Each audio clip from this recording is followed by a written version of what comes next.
नमस्कार। आज का जो हमारा टॉपिक है वो है चौहान वंश।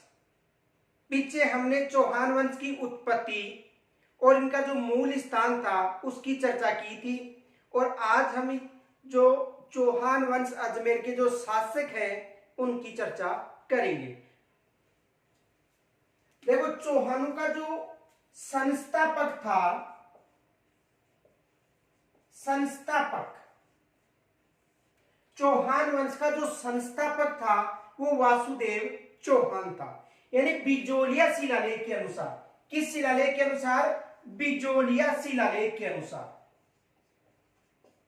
बिजोलिया शिलालेख,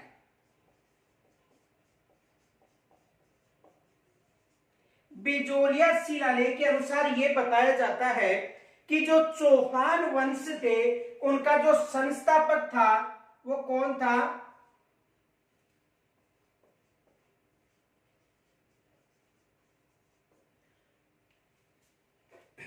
वासुदेव चौहान।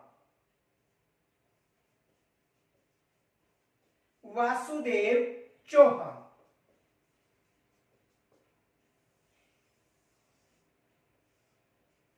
देखो, बिजोलिया शिलालेख के अनुसार यह बताया जाता है कि चौहान वंश का जो संस्थापक था वो कौन था? वासुदेव चौहान। इस शिलालेख के अनुसार यह बताया जाता था कि राज्य था वो सपादलक्ष था।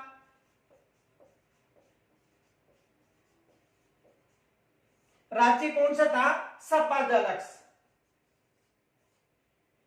और इस राज्य की जो राजधानी थी,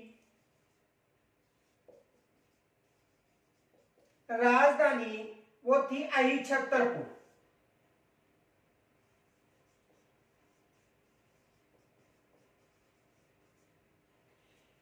राज्य सपादलक्ष था और इस राज्य की जो राजधानी थी अहिछत्रपुर थी।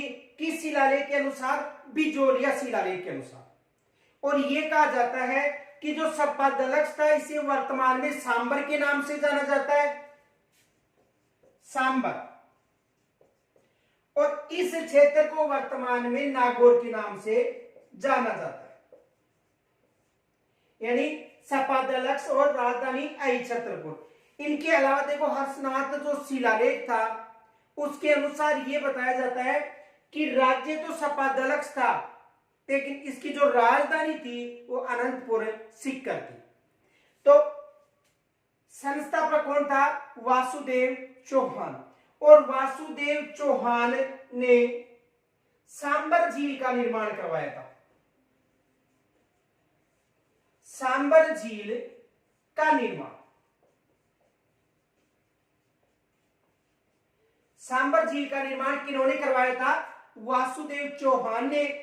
और इस शिलालेख के अनुसार यह कहा जाता है कि वासुदेव चौहान का जो संबंध था वो ब्राह्मण वंश से था।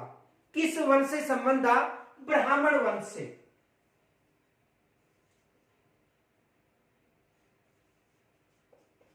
ब्राह्मण वंश।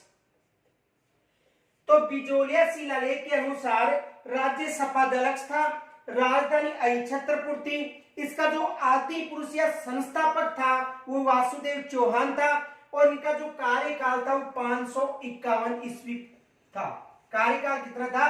551 ईस्वी था। और सांबर झील का निर्माण भी किन्होंने करवाया था? वासुदेव चौहान ने करवाया था। और इस शिलालेख के अनुसार यह कहा जाता है कि इसका जो संबंध था वो ब्राह्मण वंश से था। किसके अनुसार कहा जाता है? डॉक्टर दशरथ शर्मा के अनुसार।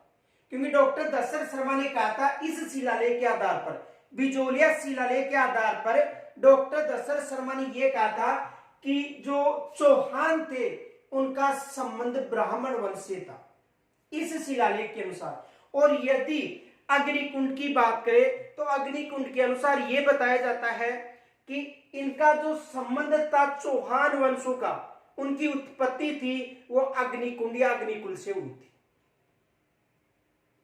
तो यहां तक स्क्रीनशॉट ले लो।